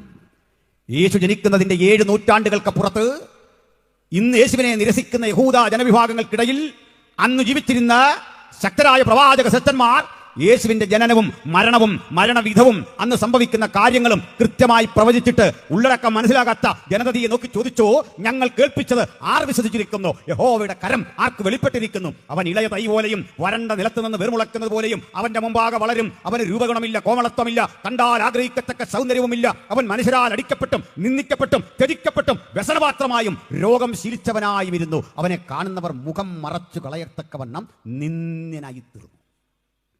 ക്രൂശിൽ യേശു കിടക്കുന്ന രംഗം കണ്ടിട്ട് 700 വർഷം മുമ്പ് യെശയ്യാ പ്രവാചകൻ യേശുവിന്റെ മരണവിധം പ്രഖ്യാപിച്ചിട്ട് പറയുക, കടന്നു പോകുന്നവർ അനാദരിക്കത്തക്ക വിധം ഇതാ ഒരുവനെ പെരുവഴി ഓരത്തിട്ടിരിക്കുന്നു, ആക്ഷേപഹാസ്യങ്ങൾ ചൊരിഞ്ഞ് വേദനിപ്പിച്ചൊരുവനെ കിട്ടിയിരിക്കുന്നു. 5 തരം മനുഷ്യർ ജീവിച്ചിരുന്നു റോമിൽ. അതിൽ പ്രബലമായി 3 സമൂഹങ്ങൾ. ആ 3 സമൂഹങ്ങളിൽ അടിമകളെന്ന് ഉപേക്ഷിക്കപ്പെടുന്ന ഒരു സനത്തിന് മാത്രം കൊടുക്കുന്ന ശിക്ഷയായിരുന്നു ക്രൂശ് മരണം. അടിമകൾക്ക് ശിക്ഷ കൊടുക്കാൻ കാരണം എണ്ണത്തിൽ വലിയവരെങ്കിലും ഈ ആളുകൾ വിദ്യാസമ്പന്നരല്ല, കന്നുകാലികളെ പോലെ പരിഗണിച്ചിരിക്കുന്നത്. അറിവും വിദ്യയും അപ്രസക്തമായിരുന്നത് കൊണ്ട് അജ്ഞതയും അധർമ്മവും അവരുടെ ഇടയിൽ തലപൊക്കിയിട്ട് തരം കിട്ടുമ്പോഴൊക്കെ റോമിലെ തങ്ങളുടെ യജമാനന്മാരെ ഒളിപ്പോരുകളാൽ കൊന്നു. ഇവർ സ്ത്രീകളെ വഷളാക്കി, അവരുടെ കുട്ടികളെ കൊന്നുകളഞ്ഞു, ആടുമാടുകളെ കൊള്ളയടിച്ചു. ചുരുക്കത്തിൽ അടിമകൾക്കിടയിൽ റോമിൽ രൂപപ്പെട്ടു വന്ന ഇത്തരം പ്രവണതകൾക്കിടയിൽ യജമാനന്മാർ ഭയന്നു, അടിമകൾ കൂടിക്കഴിഞ്ഞാൽ പ്രശ്നമാകും. അതുകൊണ്ട് അടിമകളുടെ ഏതെങ്കിലും സംഘടനകൾ അവർ കൂടി വരുന്ന സ്ഥലങ്ങൾ കണ്ടാൽ അവരുടെ നേതാവിനെ പിടിച്ചുകൊണ്ടുവന്ന് കുറ്റം ചുമത്തി നീ കൊള്ളക്കാരനാണെന്നും നീ രാജ്യദ്രോഹിയാണെന്നും ഒക്കെ പറഞ്ഞുകൊണ്ട് വഴിയോരത്ത് ക്രൂശിക്കുന്ന ഏർപ്പാടുണ്ടായിരുന്നു. അങ്ങനെ ഹീനവും നിന്ദ്യവുമായ ആ കുറ്റകൃത്യം കൂടി ക്രൂശിൽ എഴുതി വെച്ചിട്ട് ദേശീയപാതകളുടെ അരികിൽ ഇങ്ങനെ ക്രൂശിച്ചിടുന്ന പതിവുണ്ടായിരുന്നു. ക്രൂശിച്ചവന്റെ ശരീരം കത്തിക്കില്ല, ക്രൂശിച്ചവന്റെ ശരീരം വെള്ളത്തിലൊഴുക്കില്ല, ക്രൂശിച്ചവന്റെ ശരീരം മണ്ണിൽ കുഴിച്ചിടില്ല. അതിങ്ങനെ ആളുകൾ കാണട്ടെ വഴിയോരത്ത് ഇങ്ങനെ ആണിയടിച്ച് തൂക്കും. ഭീകരവും കിരാതവുമായ മ്ലേച്ഛമായ ശിക്ഷ. ഈ ശിക്ഷ യേശുവിന് വിധിച്ചപ്പോൾ ഓടി രക്ഷപ്പെട്ടില്ല. ശിക്ഷിക്കാൻ ഒരുമ്പെട്ട് വരുന്ന ആളുകൾക്ക് മുമ്പിലേക്ക് കൈനീട്ടി കൊടുത്തിട്ട് ചോദിച്ചു, നിങ്ങൾ ആരെ തിരയുന്നു? ഞങ്ങൾ ആവേശപുര സ്വരം പ്രസംഗിക്കാറുണ്ട്. ഗെത്സമനായി എന്നറിയപ്പെടുന്ന തോട്ടത്തിൽ കർത്താവായ യേശുക്രിസ്തു പ്രാർത്ഥിച്ചു, കണ്ണീരൊഴുക്കി. കണ്ണീരോടെ വേദനയോടെ പിടയുന്ന യേശുവിനെ കണ്ട് ശിക്ഷകണങ്ങൾ പോലും അമ്പരന്നു. എന്തുപറ്റി? ഇതുപോലൊരു രാത്രി ഈ ഗെത്സമന തോട്ടം വളഞ്ഞ് യേശുവിനെ അറസ്റ്റ് ചെയ്ത് വലിച്ചിരച്ച് കൊണ്ടുവരാൻ ശ്രമിക്കുമ്പോൾ പടയാളികൾ കയ്യിൽ കുന്തവും പന്തവും എന്തിക്കൊണ്ട് ചങ്ങല ധരിപ്പിച്ച് കോടതിയിലേക്ക് വലിച്ചിറക്കാൻ പോകുമ്പോൾ നിങ്ങൾ മുമ്പ് കണ്ട കണ്ണീരൊഴുക്കുന്ന വ്യക്തിയെ അല്ല ഇനി കാണാൻ പോകുന്നത്. ധൈര്യശാലിയായി നൂറുകണക്കിന് പടയാളികൾ ബന്ധിക്കാൻ അടുത്തു വരുമ്പോൾ നിങ്ങൾ ആരെ തിരയുന്നു എന്ന് ചോദിച്ചുകൊണ്ട് ചങ്കുറപ്പോടെ അവരുടെ മുമ്പിൽ കൈനീട്ടിക്കൊടുത്ത ആ ധൈര്യത്തിന്റെ പേരാ ക്രിസ്തു. പ്രാർത്ഥിച്ചു പ്രാപിച്ച ശക്തിയോടെ അറസ്റ്റ് ചെയ്യാൻ വന്നവരുടെ മുമ്പിൽ തലകുനിക്കാതെ നിന്ന അജയ്യനായ ആ യുഗപ്രഭാവനായ യേശുക്രിസ്തുവിനെ ഇന്ന് രാത്രി ഈ പാലക്കാട് ടൗൺ മൈതാനിൽ ഉയർത്തിക്കാട്ടിക്കൊണ്ട്, ഈ കൊട്ട മൈതാനിൽ ഉയർത്തിക്കൊണ്ട് ഞങ്ങൾ പറയാം, ഇതുപോലെ അനുഗമിക്കാൻ കൊള്ളാവുന്ന ഒരു നേതാവുണ്ടോ? ഇതുപോലെ യോഗ്യനായ ഒരു വ്യക്തിത്വമുണ്ടോ? കാരണം പ്രാർത്ഥന മുറിയിൽ കരഞ്ഞവൻ ജനാവലി ഒത്തുയർന്ന് ആക്രമിക്കാൻ വരുമ്പോൾ പിന്തിരിഞ്ഞോടിയ ചരിത്രമില്ല. ഈ ധൈര്യത്തിന്റെ ഒരളവ് ഇന്ന് രാത്രി ഇവിടുന്ന് പ്രാർത്ഥിക്കുന്ന ദൈവജനത്തിന്റെ നടുവിൽ ഉണ്ടാകട്ടെ. കാലം നമുക്ക് വേണ്ടി കരുതി വെച്ചിട്ടുണ്ട് ഇത്തരം ക്രൂശുമരങ്ങൾ, മുൾക്കിരീടങ്ങൾ, അവഗണനകൾ, കല്ലേറുകൾ. അതിന്റെ നടുവിൽ യേശുവിന് വേണ്ടി ധീരധീര നിൽക്കാൻ കെൽപ്പുള്ള ഒരു ജനതയുടെ ആവിർഭാവം ഇന്ന് രാത്രി ഇവിടെ ഉരുവപ്പെട്ടു വരണം. അതിനാണ് ഈ സിനഡ് ഇത്തരം ഒരു സമ്മേളനം വിളിച്ചത്. കരനീട്ടിക്കൊടുത്തു. കൂടെ നിന്നവരൊക്കെ പിരിഞ്ഞു. അന്ന് തകരേണ്ടതായി സംഘടന. താനപ്പം കൊടുത്ത് വളർത്തിയവർ, അക്ഷരം പഠിപ്പിച്ച് വിജയിപ്പിച്ചവർ, ലോകം അവഹേളിക്കപ്പെട്ട് ഒറ്റപ്പെടുത്തി ആർക്കും വേണ്ടാത്ത നിരക്ഷര കുട്ടികളെ വിലയും നിലയും കൊടുത്ത് ആദരിച്ച് കൂടെ കൂട്ടി. പക്ഷെ അറസ്റ്റ് വരിച്ചവനൊപ്പം നിൽക്കാൻ ആളുകൾ അധികമില്ല. ഓരോരുത്തർ പിന്തിരിഞ്ഞു പോയി. ഈ പ്രസ്ഥാനം ഇവിടെ തോറ്റു തുന്നമ്പാടും എന്ന് പ്രതീക്ഷിച്ചവരുടെ നടുവിൽ കഷ്ടിച്ചൊരു 50 ദിവസം മതിയായിരുന്നു. ഒരു കഴുകൻ ചാരത്തിൽ നിന്നവണ്ണം ചിറകടിച്ച് പറക്കും പോലെ ഈ മഹാപ്രസ്ഥാനം 50 ദിവസങ്ങളുടെ ഇടവേളയ്ക്കപ്പുറത്ത് ഉജ്ജ്വലമായൊരു പ്രാർത്ഥനാനുഭവത്തിൽ വീണ്ടും രൂപപ്പെട്ടു വന്നു. ആ സമൂഹത്തിന്റെ പേരാണ് പെന്തക്കോസ്ത്. ആ രംഗം നിങ്ങൾ ഓർക്കണം. ആ സ്ഥിതിവിശേഷം നിങ്ങൾ ഓർക്കണം. ആ അവസ്ഥാവിശേഷം ഓർക്കണം. അനുഗമിക്കാൻ കൊള്ളാവുന്ന ഒറ്റ നേതാവേ ഉള്ളൂ. ആ നേതാവിന്റെ പേരാണ് കർത്താവായ യേശുക്രിസ്തു. ആ യേശുവിനെ ഉയർത്തിക്കാട്ടിക്കൊണ്ട് ഏവർക്കും നടുവിൽ സധൈര്യം പറഞ്ഞുകൊള്ളണം. മറ്റൊരുത്തലിലും രക്ഷയില്ല, മറ്റെവിടെയും രക്ഷയില്ല, മറ്റെങ്ങനെയും രക്ഷയില്ല. ഉലകത്തിന് രക്ഷയ്ക്ക്, ആത്മരക്ഷയ്ക്ക് ഒരേ ഒരു മാർഗം, നസ്രായനായ യേശുക്രിസ്തുവിന്റെ രക്തം, അവന്റെ പുത്രനായ യേശുക്രിസ്തുവിന്റെ രക്തം സകല പാപവും പോക്കി നമ്മെ ശുദ്ധീകരിക്കുന്നു. ഹല്ലേലൂയ. ബഹുമാനരെ, വലിച്ചിടച്ച് ക്രൂശിക്കാൻ കൊണ്ടുപോകുമ്പോൾ ആരുമില്ല.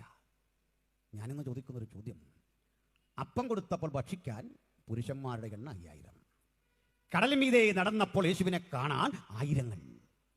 കഴുതക്കുട്ടിയുടെ പുറത്ത് യേശു ഒരു ശക്തിപ്രകടനം പോലെ ജെറുസലേമിലേക്ക് വരുമ്പോൾ ഹോസന്ന മുഴക്കാൻ ആളുകൾ 1000ങ്ങൾ. നിങ്ങളിവിടെ എന്ത് കാണാൻ വന്നു? ഈ ക്രൂശിക്കപ്പെട്ടവന്റെ കൂടെ ക്രൂശുമെടുത്തുകൊണ്ട് നടക്കാൻ ഒരാളെങ്കിലും ഉണ്ടോ എന്ന് കാണാനാ ഈ യോഗം അവിടെ വച്ചിരിക്കുന്നത്. എനിക്ക് ക്രൂശ് ചുമക്കണം, യേശുവിനെ അനുധാവനം ചെയ്യണം, യേശുവിൻ്റെ പിന്നാലെ പോകണം. ക്രൂശിന് 2 ഭാഗമുണ്ട്. കുത്തനെ നിർത്തിയിട്ടുള്ള ഒരു സ്റ്റെമ്മ്, അതിൻ്റെ പേര് സിംപ്ലക്സ് എന്നാണ്. ക്രൂശിന് രണ്ടാമതൊരു ഭാഗമുണ്ട്, വിലങ്ങനെയുള്ളൊരു മരത്തടി. അതിന് റോമൻ ഭാഷയിൽ പാറ്റീബുലം എന്ന് പേര് പറയും. ഈ കുരിശപ്പാടെ തോളിൽ എഴുതി പോകുന്ന പണിയൊന്നുമില്ല. നമ്മളെ തെറ്റിദ്ധരിപ്പിച്ച ചിത്രങ്ങളൊക്കെ ഈ വിലങ്ങൻ തടി തോളോട് ചേർത്ത് വെച്ച് കെട്ടും. ആ നാട്ടിൽ ഒരു ചിന്തയുണ്ട്, ക്രൂശിക്കാൻ വിധി പുറപ്പെട്ട് കഴിഞ്ഞാൽ ഈ ക്രൂശിൽ അറിഞ്ഞോ അറിയാതെയോ മറ്റൊരുവൻ കൈ തൊട്ടാൽ ആ വീട്ടിൽ ശാപം വരും. അതുകൊണ്ട് ക്രൂശിക്കാൻ ഉത്തരവിട്ടവന്റെ പിന്നാലെ ആള് കൂടുമ്പോഴൊക്കെ അശുദ്ധി കണ്ട ഒരു ബോധ്യത്തോടെ മാറി മാറി നിൽക്കും. തൊടല്ലേ, ശാപം ശാപം ശാപം. കാരണം നിന്റെ കുലത്തിലും ഇതുപോലെ ക്രൂശ് ചുമക്കേണ്ട സ്ഥിതി വരും. ഹീനമാണ് ഈ മരണം. കാരണം വഴിയോരത്ത് ക്രൂശിച്ചിട്ടാൽ കാക്കകൾ കുത്തും, ഉടൽമാലകൾ കുത്തിത്തുറിച്ച് താഴെ വീഴുന്നത് ഭക്ഷിക്കാൻ കഴുകന്മാർ ഓടി വരും. മാംസഭാഗങ്ങളൊക്കെ കഴുകന്മാർ കൊത്തിവലിക്കും. ഈ ശവശരീരം അവിടെ കിടന്ന് കിടന്ന് കിടന്ന് ഉണങ്ങണം.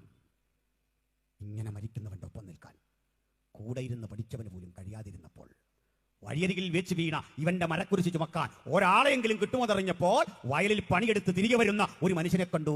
ഒരു എത്യോപ്യൻ, പേര് ശിമോൻ. അവൻ ഈ മരക്കുരിശ് ശാപം വരുമോ അനുഗ്രഹം വരുമോ എന്നറിയാതെ ചുമലിലേക്ക് എടുത്തു വെച്ച ഒറ്റ മാത്രയിൽ അവന്റെ തലമുറ അനുഗ്രഹിക്കപ്പെട്ടു. ആ തലമുറയെ പിൽക്കാലത്ത് കാലഘട്ടങ്ങൾക്ക് ഇപ്പുറത്തുനിന്ന് പൗലോസ് വന്ദനം ചെയ്തുകൊണ്ട് പറയാ, കർത്താവിൽ പ്രസിദ്ധനായ രൂഫോസ്. അത്തരം രൂഫോസിനെ തിരക്കിയ ഞങ്ങൾ ഇന്നിവിടെ വന്നിട്ടുള്ളത്. കഷ്ടതയും വേദനയും നെടുവീർപ്പുമുള്ള ഈ ക്രൂശ് ചുമക്കാൻ ധൈര്യമല്ല വേണ്ടത്, ഒരു കൃപ. ഇതിൻ്റെ അർത്ഥം ഈ ക്രൂശ് വേദന തന്നെ തരുമെന്നല്ല, സുഖമുള്ളൊരു സംതൃപ്തിയാ ക്രിസ്തീയ ജീവിതം. കണ്ണീരിന്റെ പുളിപ്പോടെ, ചോരകിറ്റ് വീഴുന്ന നീറ്റലോടെ, ജയോത്സവകരമായി കാൽവറിയിലേക്കുള്ള യാത്രയുടെ പേരാ ക്രിസ്തീയ ജീവിതം. ആ ക്രിസ്തീയ ജീവിതത്തിന്റെ ശക്തി നിഴലിച്ചു നിൽക്കുന്നത് യേശുവിനെ ക്രൂശെടുത്ത് അനുഗമിക്കാൻ മനസ്സുള്ള ഇത്തരം ശിമോന്മാരുടെ മാർഗത്തിലാണ്. പക്ഷെ ഒരു കാഴ്ച കണ്ടോ, 50 ദിവസം, 50-ാമത്തെ ദിവസത്തിൻ്റെ പേരാ പെന്തക്കോസ്ത്. ആ സമ്മേളനത്തിൽ കൂടിയിരുന്ന ജനത്തിൻ്റെ നടുവിൽ യേശു പ്രവചിച്ചതുപോലെ അദൃശ്യനായ ദൈവത്തിൻ്റെ പരിശുദ്ധാത്മാവ് ഇറങ്ങി വന്നു. ജനം ആ ശക്തി ആസ്വദിച്ചു, ആത്മനിറവിൻ ശക്തി ആസ്വദിച്ചു. ഇതിനെക്കുറിച്ച് കർത്താവായ യേശുക്രിസ്തു 10 ദിവസം മുമ്പ്, എടുക്കപ്പെടും മുമ്പ്, സ്വർഗാരോഹണം ചെയ്യും മുമ്പ് ശിഷ്യന്മാരെ പഠിപ്പിച്ച വചനമാണ് നമ്മൾ വായിച്ചത്. സ്വർഗത്തിലും ഭൂമിയിലുമുള്ള സകല അധികാരവും പിതാവിനിക്ക് നൽകിയിരിക്കുന്നു. ഈ അധികാരം ശിഷ്യഗണങ്ങളിലേക്ക് വിന്യസിപ്പിച്ചുകൊണ്ട് പറയുക, അതുകൊണ്ട് നിങ്ങൾ പുറപ്പെടണം. നിങ്ങൾ പുറപ്പെട്ട് മുഴു ലോകത്തോടും ഈ സുവിശേഷം പറയണം. എല്ലാ അളവിലും ഈ സുവിശേഷം പറയണം. വിശ്വസിക്കുന്നവരെ, those who responded to your message, അവരെ നിങ്ങൾ baptizing them in the holy name of God the Father, God the Son and God the Holy Spirit. അടുത്താണ് അനുഗ്രഹത്തിൻ്റെ വചനം. ലോകാവസാനത്തോളം ഞാൻ നിങ്ങളുടെ കൂടെയുണ്ട്. അടിയേൽക്കുമ്പോൾ, ഒറ്റപ്പെടുമ്പോൾ, പട്ടിണി കിടക്കുമ്പോൾ, അവഹേളിക്കപ്പെടുമ്പോൾ, സൈന്യശക്തി കൊണ്ട് നശിപ്പിക്കാൻ അടുത്ത് വരുമ്പോൾ, സംഘശക്തി കൊണ്ട് ഉന്മൂലനം ചെയ്യാൻ അടുത്ത് വരുമ്പോൾ ഞാൻ നിങ്ങളുടെ കൂടെയുണ്ട്. ഒപ്പം നിൽക്കുന്ന ഈ നല്ല ഗുരുവിനെ അനുഗമിക്കാൻ കഴിഞ്ഞ ഭാഗ്യത്തെ ഓർത്ത് ഞാൻ ദൈവത്തിന് മഹത്വം അർപ്പിക്കുന്നു. കഴിഞ്ഞ എൻ്റെ ജീവിതത്തിൻ്റെ ഇതുവരെയുള്ള വഴികളിൽ ഒരിക്കൽ പോലും കൈവിടാത്ത നിതാന്തമായ ആ തേജസ്സിൻ്റെ പേരാ യേശു ക്രിസ്തു. കണ്ട ഈ അധികാരത്തോടെയാ ഞാനിന്നിവിടെ വന്നേ. അധികാരം എനിക്ക് ഉയരത്തിൽ നിന്ന് കിട്ടിയതാ, യേശു നിമിത്തം കിട്ടിയതാ. ആ അധികാരം ഉപയോഗിച്ച ഇന്ന് നമ്മളെല്ലാം ഇവിടെ വന്നത് യേശുവിനെ വേഗത്തിൽ ജനതകളുടെ മധ്യത്തിലേക്ക് എത്തിക്കുക. ഒരു പോയിന്റ് കൂടി പറഞ്ഞ് ഉപസം കഴിക്കട്ടെ. പ്രിയരേ, ഇന്ത്യയിൽ അനിവാര്യമായിരിക്കുന്ന ഒരാത്മശക്തിയുടെ ഉണർവിൻ്റെ അലയൊലികൾ ഇരിക്കുന്ന രാത്രി എൻ്റെ കാതുകളിൽ കേൾക്കാം. അതിൻ്റെ നാന്ദിയാണ് ഈ പീഡനവും ഒറ്റപ്പെടലും. നിങ്ങൾ സഭയുടെ ചരിത്രം പഠിക്കണം. 2000 ആണ്ടുകളായി സഭയുടെ ചരിത്രം പഠിക്കണം. 10 റോമൻ ചക്രവർത്തിമാർ, 3 നൂറ്റാണ്ടിലധികം, 300 കൊല്ലങ്ങൾ ക്രൈസ്തവ സഭയെ നമ്മെ പീഡിപ്പിച്ച ചില രീതികളുണ്ട്. ഞാനൊരിക്കലൊരു രാജ്യം സന്ദർശിച്ചു. ആ രാജ്യത്തൊരു മ്യൂസിയമുണ്ട്. ആ മ്യൂസിയത്തിൽ ധാരാളം തലയോടുകൾ. ഈ തലയോടുകൾക്കൊരു പ്രത്യേകതയുണ്ട്. സകല തലയോടുകളുടെ ഉച്ചിയിലും നീണ്ട മൂർച്ചയുള്ള തടി അടിച്ചു കയറ്റിയിരിക്കുന്നതോ കമ്പി അടിച്ചു കയറ്റിയിരിക്കുന്നതായ നിരവധി കാഴ്ചകൾ. ചിലത് പിളർന്നിട്ടുണ്ട്, ചില തടികൾ ദ്രവിച്ചിട്ടുണ്ട്. കുറെ കന്യാസ്ത്രീകൾ അതിന്റെ മുമ്പിൽ നിന്ന് കരഞ്ഞ് പ്രാർത്ഥിച്ചുകൊണ്ടിരിക്കുന്നു. ഗൈഡ് പറഞ്ഞത് കേൾക്കണ്ടേ? കലികുള എന്നറിയപ്പെടുന്ന ഒരു ചക്രവർത്തി ഉണ്ടായിരുന്നു. അയാളുടെ വിനോദം യുവാക്കളായ ക്രിസ്തുവിന്റെ അനുഗാമികളെ കൈപിടിച്ച് പുറകോട്ട് കെട്ടി അവരെ കൊല്ലുന്ന രീതി. ഉച്ചയിൽ ഇത്തരം കൂർത്ത ഇരുമ്പായുധങ്ങൾ അടിച്ചിറക്കി കൊല്ലുന്ന പതിവായിരുന്നു. പ്രിയപ്പെട്ടവരെ, നമ്മെ കൊല വിളിച്ച രീതിയൊന്നും സമാനതകളില്ലാതെ ചരിത്രത്തിൽ കിടക്കുന്നു. റോമൻ കൊലോസിയം എന്നൊരു സ്ഥലമുണ്ട്. നിറച്ച വെള്ളത്തിനുള്ളിലേക്ക് യേശുവിന്റെ അനുഗാമികളെ വലിച്ചെറിയും. വിശക്കുന്ന സിംഹത്തിന്റെ കൂട്ടിലേക്ക് ആളുകളെ വലിച്ചെറിയും. 2 കുതിരകളെ തിരികെ നിർത്തിക്കിട്ട്, മനുഷ്യ ശരീരം 2 കുതിരകളുടെ ശരീരത്തോട് ചേർത്ത് കെട്ടിയിട്ട് കുതിരകളെ 2 വഴി ചോടിച്ചു കൊണ്ടുപോകും. ധനനായ പൗലോസികയിലെ 13-ലധികം ലേഖനങ്ങൾ എഴുതിയത് അദ്ദേഹത്തിന് കിട്ടിയ വധശിക്ഷയുടെ രീതി കേൾക്കണ്ടേ? ഒരു തടിക്കട്ടയിലേക്ക് 2 കാലുകൾ മുകളിലേക്ക് വലിച്ചു കെട്ടി തലകീഴായിട്ടിട്ട് തടിയിറക്കുന്ന വാളുകൊണ്ട് അറുത്ത് 2 തുണ്ടമാക്കി മാറ്റുന്ന ഈർച്ചവാളിന്റെ ശിക്ഷ. യേശുവിന്റെ അനുഗാമികളെ പിൽക്കാലത്ത് തലകീഴായി ക്രൂശിച്ച ചരിത്രമുണ്ട്. പത്രോസ് ഉൾപ്പെടെ. പുതിയ നിയമത്തിന്റെ എഴുത്തുകാർ 8 പേരാണ്. ആ 8 പേരിൽ 7 പേർക്കും കിട്ടിയത് ദാരുണമായ മരണശിക്ഷ. ഇതൊന്നും കൊണ്ട് അടിപതറാതെ കഴിഞ്ഞ 2000 ആണ്ടുകൾ ലോകത്തിന്റെ 5 വൻകരകളിലും അതിദ്രുതം വളർന്ന് അതിശക്തമായി പടർന്നു പന്തലിച്ച ഉജ്ജ്വലമായ മാർഗമാണ് യേശുവിന്റെ അനുഗാമികളതെങ്കിൽ ആ ധൈര്യത്തിന്റെയും ബലത്തിന്റെയും ഒരളവ് ആത്മശക്തിയായി ദൈവകൃപയായി ഈ രാത്രി പ്രാർത്ഥിക്കുന്ന ദൈവമക്കളിൽ ഒരു പുത്തൻ അഭിഷേകമായി പുത്തൻ നിറവായി വ്യാപരിക്കട്ടെ. ഈ 2025 തീരും മുമ്പ് എന്റെയും നിങ്ങളുടെയും ഉള്ളിൽ വ്യാപരിക്കുന്ന ദൈവകൃപ ഇരട്ടിയളവോടെ ഇരട്ടിക്കൃപയോടെ അതിശക്തിയുക്തം യേശുവിനെ പ്രസംഗിക്കാൻ പുത്തൻ നിയോഗമായി തീരട്ടെ. ഇതിനുവേണ്ടി ഞങ്ങൾ പ്രാർത്ഥിക്കുന്നു. ഈ സമർപ്പണം ഉണ്ടാക്കണമെന്ന്. ഒരുവൻ മരിച്ചു വീഴുമ്പോൾ പ്രതിഷേധിച്ച് പിന്നാലെ പോകാനോ സാങ്കേതികമായ അതിൻ്റെ കാര്യങ്ങൾ ബന്ധപ്പെട്ടവർ നോക്കട്ടെ. ഞങ്ങൾ ലക്ഷ്യം പകരം 1000 പേർ യേശുവിനെ പ്രസംഗിക്കാൻ എഴുന്നേൽക്കും. ഏറുകൊണ്ട് വീണ സ്തെഫാനോസില്ലേ, അവിടെ നിന്ന് രൂപപ്പെട്ടു വന്ന മനോഹരമായ ഒരു മുത്തുരത്നത്തിൻ്റെ പേരാ പൗലുസ്. തോറ്റു തുന്നമ്പാടി എന്ന് ലോകം വിധി എഴുതിയ മണ്ഡലത്തിൽ നിന്ന് വീണ്ടും കരുത്ത് കാട്ടി ഉണരുന്ന ക്രിസ്ത്യ ജീവിതത്തിൻ്റെ ശക്തിക്കായി സ്തോത്രം. ആ ശക്തിക്ക് കാരണഭൂതനായ യേശു രക്ഷകനെ നിങ്ങളുടെ മുമ്പിൽ അവതരിപ്പിച്ചുകൊണ്ട് ഞങ്ങൾ ഇങ്ങനെ പറയുന്നു: അവൻ്റെ പുത്രനായ യേശുവിൻ്റെ രക്തം സകല പാപവും പോക്കി മനുഷ്യരാശിയെ ശുദ്ധീകരിക്കുന്നു. ആ പാപത്തിൻ്റെ കറകളെ തീർത്ത് ലക്ഷ്യോന്മുഖമായ ജീവിതം നയിക്കാൻ നിങ്ങളെ പ്രാപ്തനാക്കുന്ന യേശു ചൈതന്യം ദൂരത്തിരുന്ന് കേട്ട, അടുത്തു വന്നിരുന്ന് കേട്ട, ഈ ശബ്ദം കേട്ട ആർക്കാവശ്യമുണ്ട് അവർക്ക് കരമുയർത്ത ഞങ്ങൾ നിങ്ങൾക്കായി പ്രാർത്ഥിക്കും. ഞങ്ങളുടെ ദൃഷ്ടിയിൽപ്പെടാതെ ദൂരത്തൊരാളെങ്കിലും. മറ്റൊന്നു കൂടി, ഇവിടെ കേട്ട ദൈവജനത്തിന്റെ അടിസ്ഥാനത്തിൽ ശിഷ്ടായുസ് മുഴുവൻ എനിക്ക് യേശുവിനായി പ്രസംഗിക്കണം, യേശുവിനായി പാടണം, യേശുവിനായി നിസ്വാർത്ഥ സേവനം ചെയ്യണം. എനിക്ക് പ്രസംഗിച്ച് പാടി യേശുവിൻ്റെ അതുല്യ നാമത്തെ ആയുസ്സുള്ളിടത്തോളം ഉയർത്തണം. ആർക്കാഗ്രഹമുണ്ട്? ഹൃദയത്തിൻ്റെ ഉള്ളിൽ അങ്ങനെ ഒരു തോന്നലുണ്ടെങ്കിൽ, ആത്മനിയോഗമുണ്ടെങ്കിൽ, അല്ല ഞാൻ പ്രസംഗിക്കുന്ന ആളാ, പാടുന്ന ആളാ, പോരാ, ആ പാട്ടിന് ശക്തി വരണം, പ്രസംഗത്തിന് മൂർച്ച വരണം, വാക്കുകൾ കാക്കം വരണം, എനിക്കായിട്ടൊന്ന് പ്രാർത്ഥിക്കണം, ഒരു പുനഃസമർപ്പണം. ഈ വർഷം തീരും മുമ്പ് എനിക്ക് യേശുവിനായി ജ്വലിച്ചു നിൽക്കാൻ, പ്രവചനത്തിന്റെ ആത്മാവിൽ, കൃപാവരത്തിന്റെ ആത്മാവിൽ, ആത്മചൈതന്യത്തിന്റെ ബലത്തിൽ എനിക്കൊന്ന് മുന്നേറണം, എനിക്കായി പ്രാർത്ഥിക്കണം. ആർക്കാഗ്രഹമുണ്ട്? അവർക്കും കരമുയർത്താ ഞങ്ങൾ നിങ്ങൾക്കായി പ്രാർത്ഥിക്കും. ധാരാളം കരമുയർന്ന് കാണുന്നു. ആ ഉയർത്തപ്പെട്ട കരങ്ങൾ വീണ്ടും 3 മണിക്കൂർ 4 മണിക്കൂർ കൂടി ഇവിടെ നിന്ന് പ്രസംഗിക്കാൻ ഞങ്ങൾക്കുള്ള ആവേശമായി ഞങ്ങൾ തിരിച്ചറിയുന്നു.